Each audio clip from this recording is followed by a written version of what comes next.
The novel coronavirus means the holiday season will look different this year. Officials recommend keeping in person gatherings small to prevent a surge in COVID 19 cases. But your celebrations can still be merry and bright. Hello, everyone. I'm Susie Lowry Hall, and I'm Enloe's Community Outreach Coordinator. I'm here today with psychiatrist Scott Nichols, the medical director of Enloe's Behavioral Health, and Anna Robertson, an Enloe pediatrician, to talk about this topic. Later, Nelson Hayashida, Enloe's recovery support liaison, will join us for an inspirational reading. But before we get started, please remember that the information we're about to share is not intended to be medical advice. If you have specific questions about your physical or emotional well-being or the well-being of others, please talk to your provider. And as always, feel free to post your questions in the comments field. We'll do our best to answer as many as possible during the broadcast. And with that, we're going to go ahead and get started. Hi, Dr. Nichols. Thank you so much for joining us today. My pleasure. Thank you for having me. So let's start from the beginning. So I mentioned briefly that the holidays are going to look a little different this year. Can you tell us more about that? Well, the givens are there. The recommendations are small gatherings, limit face-to-face time, try not to be in or create a super spreader event. And this is really going to change what the holidays mean for a lot of us, because for many people, the holidays are big gatherings with family that last all day or days on end, and we eat together. And of course, that is the perfect environment to spread the coronavirus. So really the question is, what do we do about this with these recommendations for smaller groups and to limit the possibility of spreading the virus to our family members and loved ones? And how do we cope with it? And I would have a few suggestions there. One is use technology. We have cell phones and FaceTime and Zoom, and we can have smaller gatherings but still have contact with each other. And I think the big challenge for that is for many of us that the things that really make the holidays meaningful just kind of happen without us thinking too much about it. And this is a year that we're really going to have to be intentional and think, what is it that makes Thanksgiving and Christmas meaningful? And why do we enjoy that time with our friends and family? And so I would suggest that we think about things like Thanksgiving. I mean, that's what Thanksgiving is about, and having actual time set aside where we share what we're thankful for, and maybe give people some advance notice that we'll have that opportunity. And affirmations, telling friends and family member and loved ones the great qualities we see in them and why we like them and why we love them. And the third is stories that often happen at holidays. And again, usually those just happen spontaneously, where people are sitting around on the couch and someone starts to reminisce about holidays past or about their childhood. But this is a year where we might do better to really set aside some time and, let people know, grandma, aunts, and uncles, we have this time set aside, and we'd like you to think about what are some of the important stories of your life that you'd like to share with the rest of the family. And doing those things intentionally could actually make this a better holiday than average, rather than something that's really considered more of a loss. I really like that. A better holiday than average. What a great way for us to reframe the holidays this year. So the coronavirus has been really difficult on all of us emotionally. Why is that? That's a great question. We as human beings are designed for community. We do not live alone well. We don't survive alone very long. And we don't do well in isolation.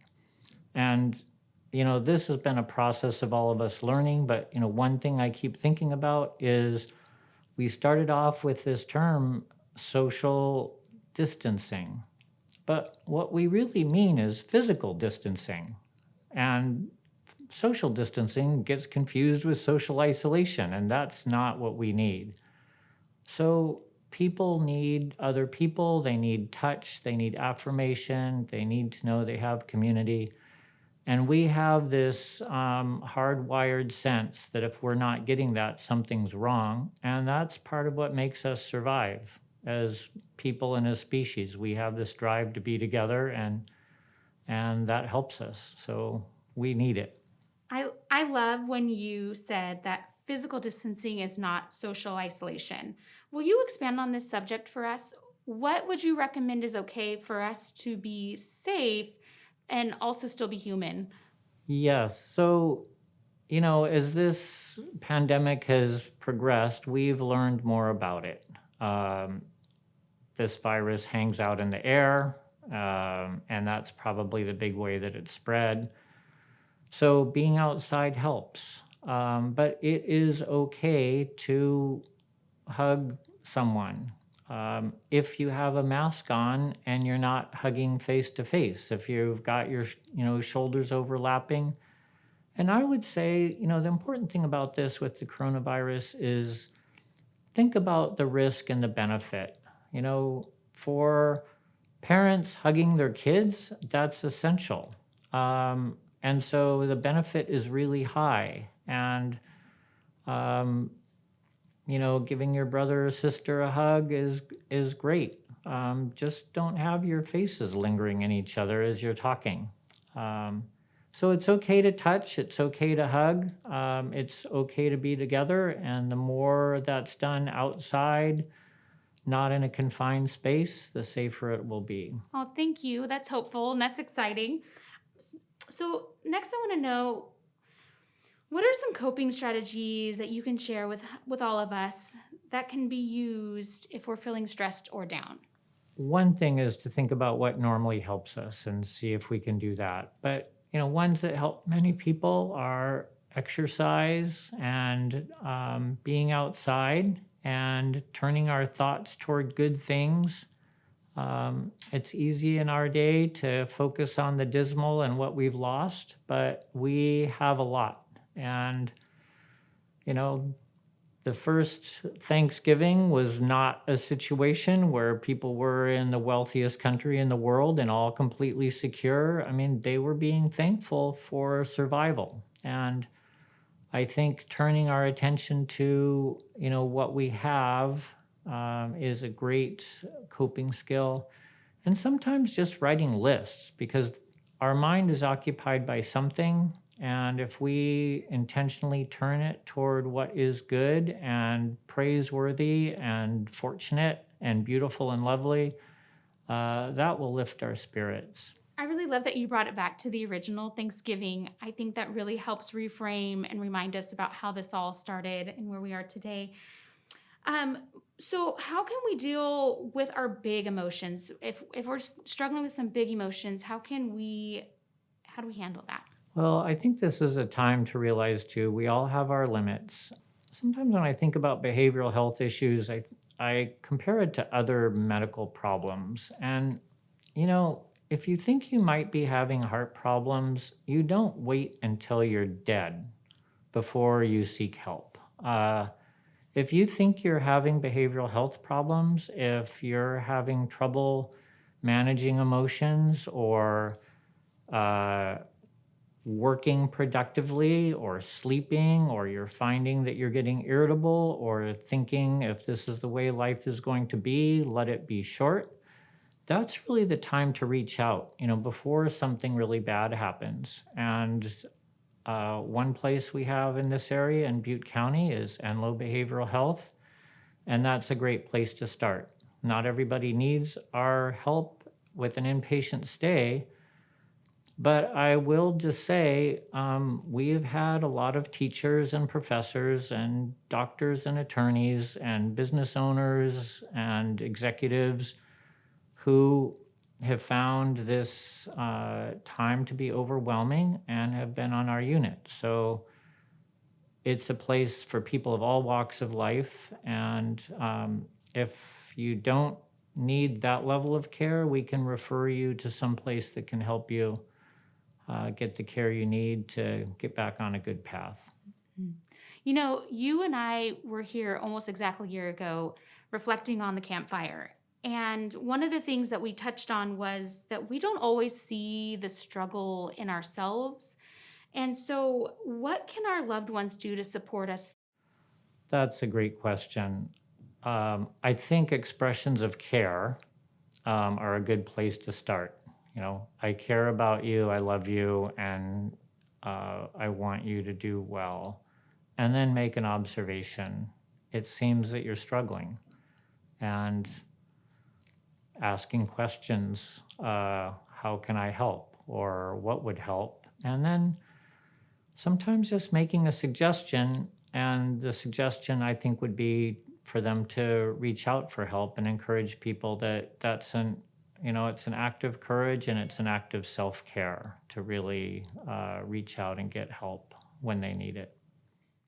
The other piece of advice that you gave to us, and you've given to us in previous episodes that I really love, and I'd like for you to give permission again, is that we can do something new. And what that means is that it doesn't mean that we failed, but that it's an opportunity for us to control it and try something else. Would you give us that permission again? Yeah, I think that's a great reminder for all of us that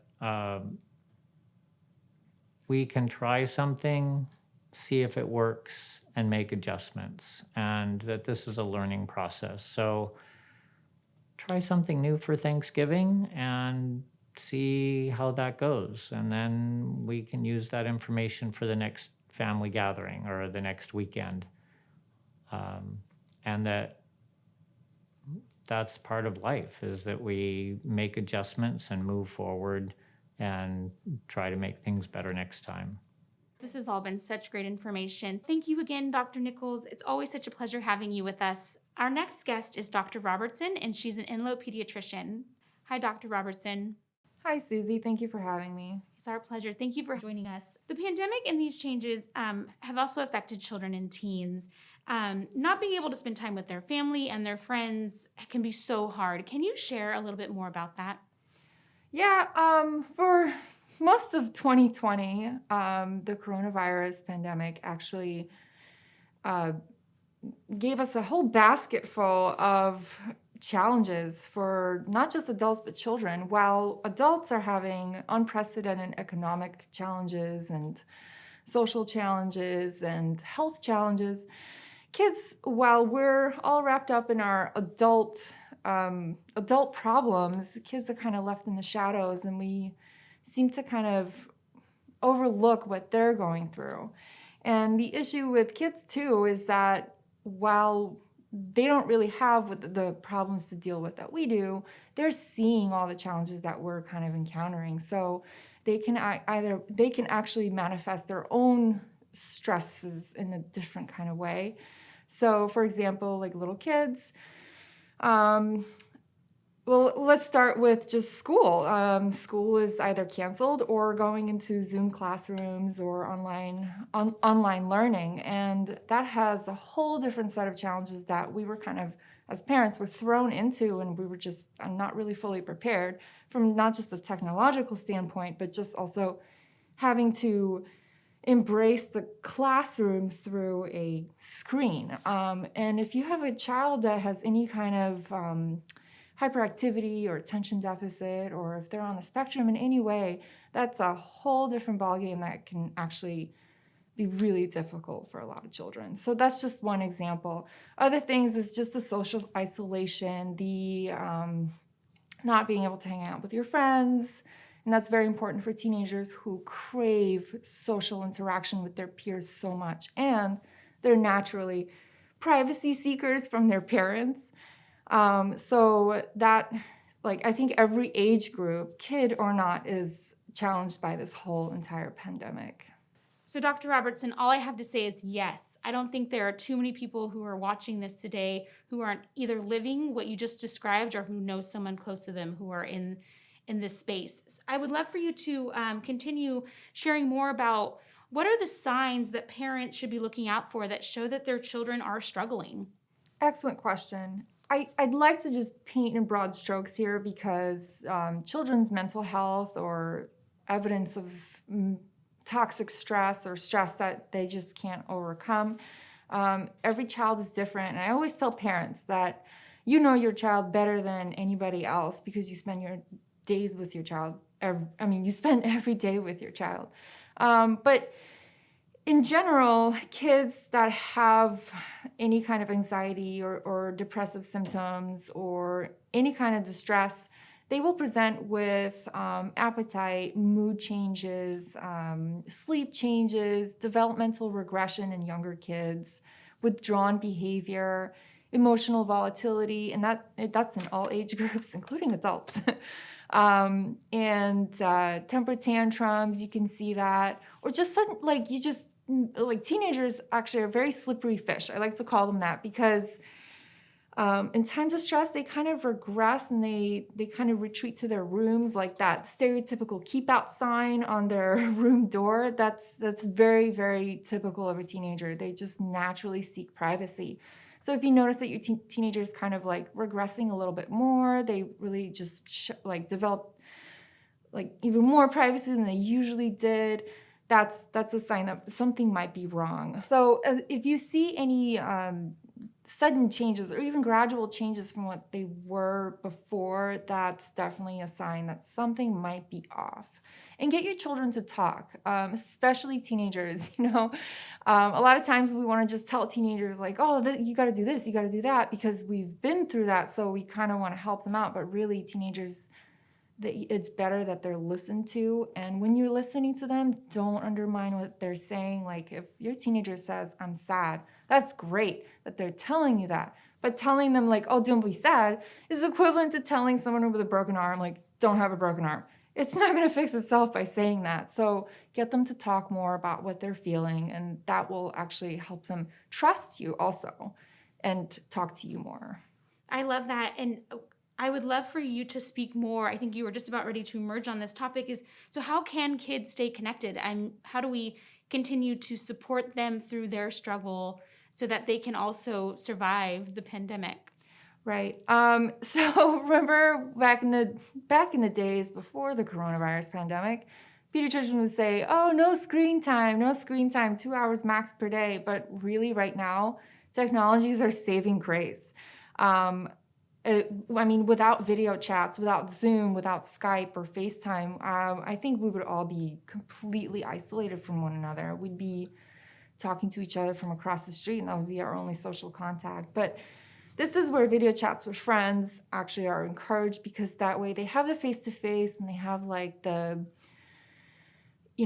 facial, the kind of, how should I say this? They have the ability to look at each other and read each other's body language, which is a really important part of social interaction, and talk to each other.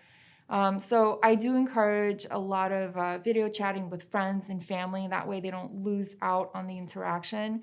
But please be careful, parents. Always keep an eye on what they're doing online. There's a lot of predators out there. There's a lot of scams out there, and it's so easy to steal identity and trick a child to meeting someone. So be careful what your child is doing on the internet. That's great advice. I echo that as well. I think it's so nice that we have this technology that allows us to be connected in a very different way, and also to be mindful of what our kids are watching, because it is sneaky. It's almost terrifying how fast stuff like that can kind of creep into our social media space. So Dr. Robertson, I'm going to go ahead and ask a follow-up question. What's your recommendation on letting kids see each other in person? Well, different age groups, you can mitigate risks with different age groups. So older kids, like teenagers, you can really, teach them about hand hygiene, mask wearing, things like that. So I think that would be a little safer. The larger the gathering, I recommend being outside. Like if you're gonna have a little party, I recommend doing like a block party or a cul-de-sac party, or somewhere where there's a lot of ventilation. So if there are virion particles in the air, they get filtered out or moved along so they don't just stay stagnant. Everybody wears masks and their hand hygiene is emphasized, and there's hand sanitizer available for everyone. As the kids get smaller, the ability to kind of make sure that they keep their hands clean away from their face, keeping them from touching things and putting them in their mouth, it gets a little harder. So with little kids, I recommend making sure that there's an adult for every toddler so that the parents can be mindful of, the child putting something in his mouth, disinfecting everything, that the parents wear masks. The kids, the smaller kids, it's really hard to get them to wear a mask, but and then the smaller children, the less cooperative play you see. So little toddlers, like 1 to 2 years old, they don't really interact much. They just kind of run around. So it's like herding cats. So in a way, that's kind of good because everybody's far apart. But it is possible to have little play dates, but you got to keep them safe with face masks, hand hygiene, and keeping surfaces clean. Yes. That's great. Thank you very much for that. Well, those are all the questions I have for today. I can't thank you enough for sharing with us. Is there anything else you'd like to say before we sign off? Sure. So, we're all kind of trapped in our homes right now. I recommend that parents kind of establish a routine with their children. So especially with in kids that the younger the child, the more important it is to have consistency in the household. That way, with the expectation management, sort of like if they know what's coming, it's a lot less stressful. That helps. And talking to your children, use developmentally appropriate transparency, meaning that talk to your children honestly, but use the words that they would understand. I wouldn't use it depends on your child, but you have to be honest with your child about what's going on, especially if they get glimpses of the media, and the news are always so morbid. With kids, the smaller the kids, we kind of underestimate just how in tune they are to what we're talking about as adults. So while they're sitting in the living room coloring, and adults are having a conversation in the kitchen, their twitchy antennas are totally picking up that conversation if it's within their earshot. So you have to use your words very carefully if you're in their listening range. They totally pick up on not just the words, but the tone that we're using. So we have to be careful. And if kids are nervous or scared, you gotta tell them what's going on, that parents are taking care of it, adults are taking care of it. As adults, we're their beacon of light. So we have to model the behavior that we wish to see in them. So if they see us, that we're all frazzled and stressed out and we're losing our minds because of what's going on, that will be mirrored in our children. So we have to be careful and be mindful of our behavior. Another thing is, like I said, we're going to paint with broad strokes here. The degree to which our children are affected by this pandemic and then all the secondary outcomes really depends on the degree of how the family is affected. So some children have lost grandparents, aunts, uncles, or even parents to this disease. Those children will be affected entirely different from the ones whose parents have lost their jobs, or they're stuck at home and they can't go out there, or somebody's sick but not, very ill, but they have to be in quarantine. So we're all in this house together, stuck inside. So we have to kind of be strong for each other. Yeah. So if there's anything off about your child, I do recommend that you speak with the child's healthcare provider for more help on how to address it. That was really great reminder. Thank you so much for not only helping us understand our children, but also helping us help ourselves as the caregivers in the home. That was really nice. Thank you so much for being here. Thank you so much for joining us today, and thank you to the doctors who spent some time to give us some tips for this holiday season.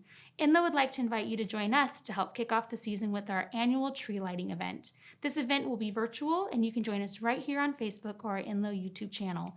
It'll be December 1st from 6 to 7 p.m. to celebrate the season this year. We'll leave you with our special guest, Nelson Hayashida. He's Enloe's Recovery Support Liaison, who provides support for Enloe's caregivers experiencing stress and loss. He's going to share one of his blog posts to help us smile during these challenging times. Take care. I once thought only the Lone Ranger, Zorro, and bank robbers wore masks. COVID-19 continues to rule the planet. It is a different world now. If only we could smile again. With lockdown fatigue, we mourn our losses, shaking hands, hugging grandparents, normal dining experiences, normal educational systems, job security, church or synagogue attendance, and spectator sports. I miss in-person yoga classes too. Do take care, dear friends in Chico and Butte County. You matter to more people than you may realize. You are cherished. We will be all right. In times of grief, minding our stress becomes vital. There are various therapeutic ways to do so. Daily mindful meditation guides us to healthy breathing and mental states. It nourishes the brain, the biology, and the emotions. For simple pleasure combined with reflective morning moments, I have long enjoyed fishing. For me, it offers fluid interplay of needed reflection and joy. Someone I know goes windsurfing on Black Butte Lake and Lake Oroville. I know nothing about the sport, but she tells me when she is windsurfing, she can't think of anything else. She is riveted on the water, wind, sail, speed, direction, body position, and balance. In her experience, the most exacting mindfulness is required. Can we imagine a robust smile or shout breaking out within this kind of exhilaration? As we mourn our grief, windsurfing's breathtaking physical artistry fits the bill for life's journey. Windsurfing is a brilliant natural tapestry to complement a wounded soul.